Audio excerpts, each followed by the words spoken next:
Dans cette vidéo, on fait un peu de révision. On va voir la méthode des indicatrices. Le but, c'est de calculer le nombre moyen de points fixes qu'a une permutation aléatoire. Et pour ça, on fait la méthode des indicatrices. C'est quoi la méthode des indicatrices? C'est un truc pour simplifier ce genre de calcul où il faut que tu calcules un nombre, et ce nombre, il peut s'exprimer comme une somme. Et en général, quand tu veux calculer des espérances, un truc qui est très fort, c'est que l'espérance, ça commute aux sommes. Donc quand tu veux calculer des probabilités, on a souvent l'impression qu'il y a plein de phénomènes d'interdépendance qui s'ajoutent entre les uns entre les autres. Mais pour les espérances, c'est très simple parce que ça commute juste à la somme. Donc ce qui se passe, c'est que si n, je l'écris comme la somme pour i allant de 1 à n de l'indicatrice de sigma de i égale i, parce que le nombre de points fixes, c'est juste je compte pour 1 à n pour voir si i c'est un point fixe de la permutation. Et donc l'espérance de n, comme ça commute à la somme, c'est juste la somme de l'espérance de 1 sigma i égale i, et donc c'est juste la somme i allant de 1 à n de p de sigma i égale i. Et là, c'est devenu très simple, alors qu'avant, c'était un truc un peu compliqué, genre à quelle probabilité j'ai d'avoir plus de points fixes si j'en ai déjà beaucoup. On a l'impression qu'il y a des trucs compliqués qui s'y jouent, mais la méthode des indicatrices peut permettre de simplifier des trucs. Donc ça, c'est facile parce que la probabilité que sigma i soit égal à i, combien y a-t-il de permutations qui fixent le point i? Bah, il y en a n-1 factoriel sur n factoriel. Pourquoi? Parce que une permutation qui fixe i, en gros, c'est une permutation que je choisis sur les n- autres éléments. L'ensemble des permutations qui fixent i est en bijection naturelle avec l'ensemble des permutations de n-1 éléments. Ok? Parce que quand j'ai une permutation qui permute n-1 éléments, je lui demande de fixer i, ça me fait une permutation de n éléments, et inversement, quand j'ai une permutation qui fixe i, elle vient juste d'une permutation qui a permuté n-1 éléments. Ok?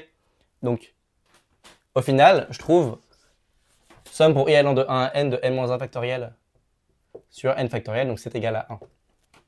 Ok, donc le nombre moyen de points fixes d'une permutation, c'est 1. C'est marrant que ce soit aussi simple.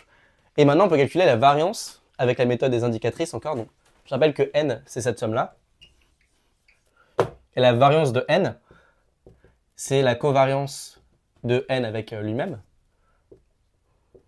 Donc la variance, c'est un côté très bilinéaire. Indicatrice sigma i égale i.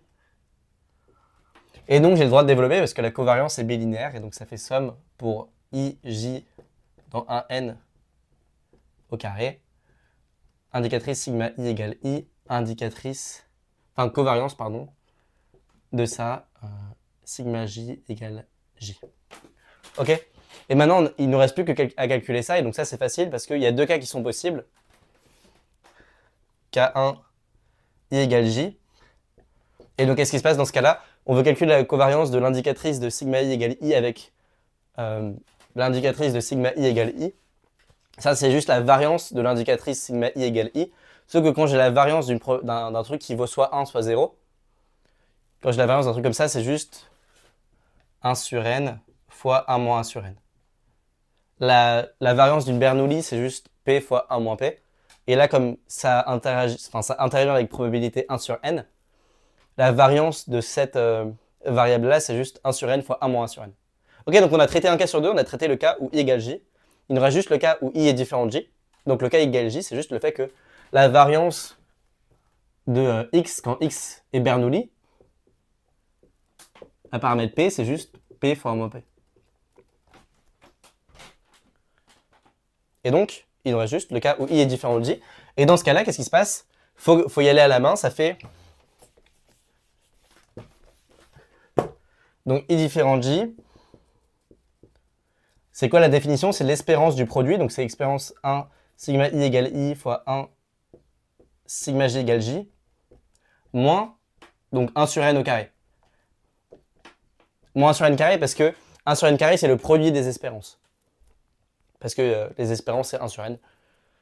Et donc, il faut juste calculer ça, et l'espérance de 1 sigma i, 1 sigma j égale j, c'est n-2 factoriel sur n factoriel. Par le même argument, parce que là, je suis en train de calculer la probabilité que la permutation fixe à la fois i et j.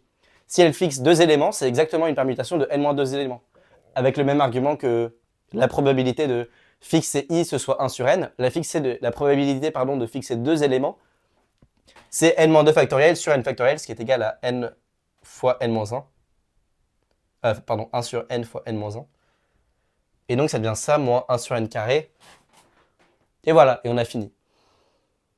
Ensuite, il faudrait multiplier les trucs par les bons facteurs, mais on a résolu l'exercice avec la méthode des indicatrices. Donc l'espérance de n qui n'était pas évident, l'espérance du nombre de points fixes, était très facile quand on a pu décomposer le nombre de points fixes en des variables aléatoires qu'on connaissait très bien, qui étaient juste les Bernoulli des événements. Et donc dès que tu as des variables aléatoires, tu peux te demander, tu peux te poser la question, est-ce que je peux les décomposer?